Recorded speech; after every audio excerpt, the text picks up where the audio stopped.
Hey guys, Mackay here with Ironside Ranch, and we're going to talk real quick today about how to pick your heifers.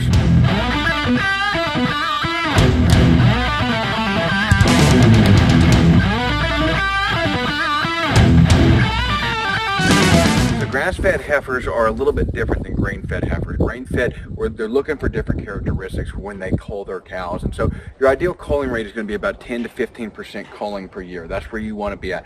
If you're more than that, you might be a little bit too aggressive. If you're less than that, you might be not culling enough and not increasing your herd genetics. So about 10 to 15% of your cows should get culled per year, going for those ideal traits. And you need to establish what your ideal breeding traits are.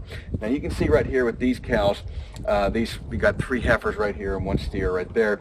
The steer, don't include him. He's a commercial breed, so he's a little bit different animal. But you can see right here, this heifer here is probably our nicest looking heifer, and for what we're breeding for. Now, the commercial guys will not have any interest in her, and so just realize that if you're watching this from a commercial cattle perspective, this is not for you. This is for people wanting to build small hobby farms, wanting to build small homesteads, maybe go into a light grass-fed production. This is really what we're looking for. And this is a different breed. Remember, our cows are a lot smaller than those bit larger cows because we have less land, and we're trying to make more efficient use of it. So this is what we're looking for. I'm looking for a cow that has a nice round gut, right? I want to make sure that they can put on some weight. Some of these cows, especially Florida crackers, are notoriously scrawny cows, and they won't have much meat on them. We've got a couple out over here that are being fed out to take to butcher because they're just not good quality heifers. We're not going to breed them. They're our cull cows. And they're going to be raised, slaughtered, and be done with. Now, the other thing that we're looking for is I want ideally short legs. So these ones here have a little bit, and that one there have a little bit longer legs than I want. I want really those nice short legs, that big round gut, because those make efficient cows. They make more efficient as far as the calories burning, consuming food. And they tend to just make just a more efficient animal, an easier animal, a nicer looking animal, and so we want that weight to be put into the gut, not into their legs. So that's why we're looking, and we're breeding for short quality, or for short stature, and the kind of chubby look almost, and so that's really what we want.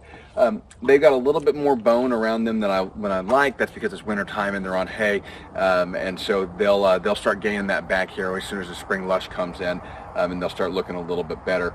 But we can look at their coats and we can see a nice shiny coat on them all. And even in the winter time, this one here is a little bit more scraggly than I like. These two here have, you probably can't see that one, he's probably out of your frame, but these two here have a decent coat on them. You can see that the sun gleams off of it real nice. So we know that the cows, the coat is a sign of their health, right? It's not the end all be all, but it's certainly a sign of their health. The other thing that we're looking for is we're looking for docility in the animals. I don't keep around aggressive or ornery cows. We've got one right there. There's a real nice looking heifer, but she's skittish. She runs from everything. She's gone. We're going to put wheels under her and get her off the farm. And she's being raised out for slaughter. She'll go to the butcher around December time this year. So we really want to get rid of those cows that are just a headache for us. Now, you can breed for color characteristics. We got the brindle cow right here. She's not wanting to come into the frame, but brindle colored cows. You got brown cows. If you're taking animals to the feed yard, or to the sale barn, you need to be looking a little bit at colors, because black cows tend to sell for a little bit more. Us, we don't care, and actually the multicolored cows tend to sell more in the Florida cracker realm, simply because people think they're pretty, and so they just kind of make a neat, cooler looking cow. So we don't care at all about the color. I don't care about how they put on weight when they're grain fed. That doesn't mean much to me. We only care about how well they put on weight when they're grass fed and when they're fed kind of this scrubland that we have here. As our pastures increase in quality, so too will our cattle herd, and it's a long-term game. It's not a short-term process. So we'll continue adding to that. Right now, what we care about is getting our breeding stock right so that we can produce good seed stock here in the next couple of years, which takes time. And we care about just keeping the cows in a healthy condition, right? So we've got these two here are very healthy. That one right there, which you can't see, she's slightly out of frame. Her hair is a little bit more woolly, a little bit less sheen to it, and so we want to probably add some nutrients to her. So we'll be getting the nutrient bucket over here. We talked about how to make that. If y'all haven't seen the nutrient bucket, you can look back at some of our other videos where we go over that. Or you got a cow over here messing with the chain. But really, I wanted to go over how to pick these cows, because when you go to find your cows, you're going to run into these problems where you either have to pick an older cow or you have to get a heifer. And picking heifers can be hard. And so when we buy heifers, for one, Florida crackers are a little bit cheaper, but when I buy heifers, we buy 4 or 5 heifers with the intention of keeping maybe 2 of them.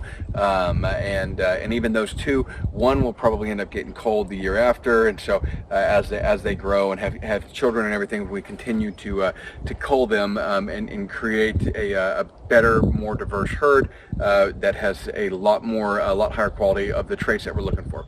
Again, I'm breeding for short stature, short round stature, and docility, and really just that vigor of lasting on our land with minimal maintenance. I'm not going to breed cows that have problems with bloat. I'm not going to breed cows. Fraser, enough. I'm not going to breed cows that have issues with disease and that are prone to getting sick. We just don't want them. We have one cow that was prone to bloat, and she's gone. She's getting legs underneath her. We got another cow that is just really skittish. She's gone. We're getting legs underneath her, getting her off the farm. So all those cows are separated here from this herd.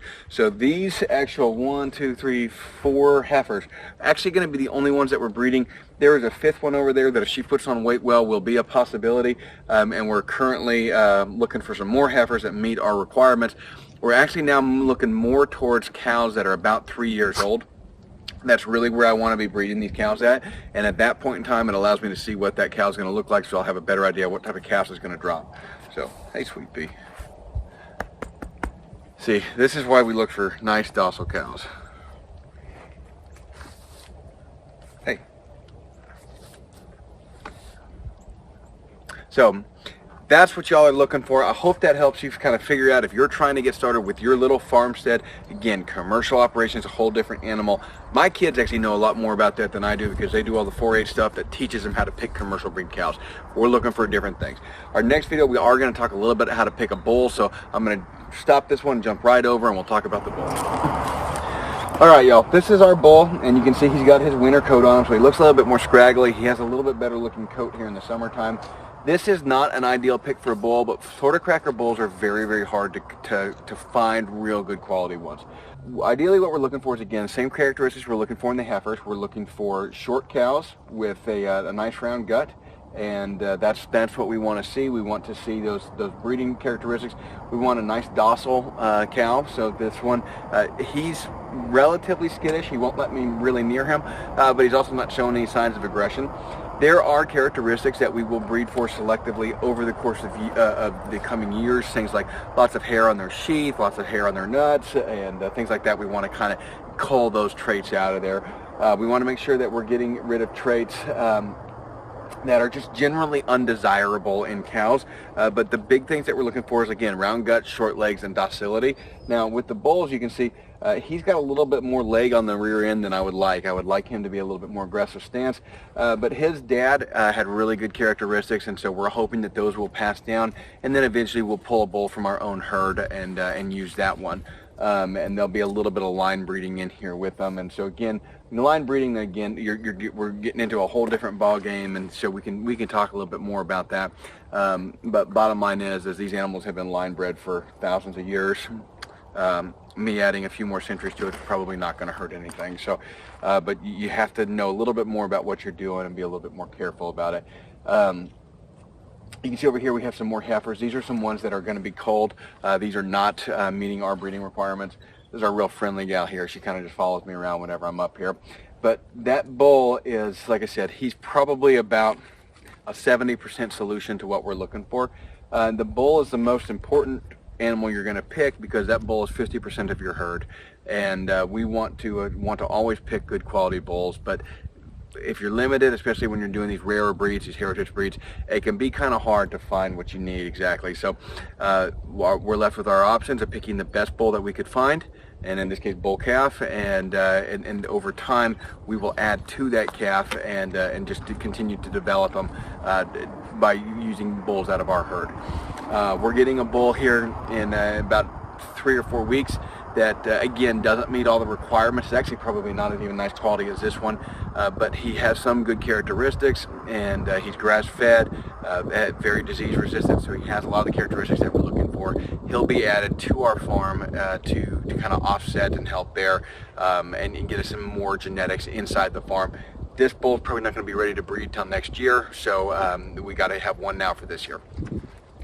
Guys, the wind's starting to pick up, so I'll go ahead and end this now while you can still hopefully hear me. Really appreciate y'all watching. I hope that helps and gives you kind of an idea. Again, the rules on grass-fed versus a commercial breed operation are completely different, so we're looking for something off of what they might be looking for. So just keep that in mind. Also, we're looking at specifically picking cows for these heritage breed livestock. Heritage breed livestock is not known for packing on the pounds and the meat like something like an Angus or a Brahman or a Brangus or whatever commercial breed you pick. The heritage breeds tend to be smaller. They tend to put on a lot less meat, and so it's a little bit different game dealing with them. So, hey Brindle. Anyways, guys, hope that helps. Thanks for watching. We'll see y'all next time.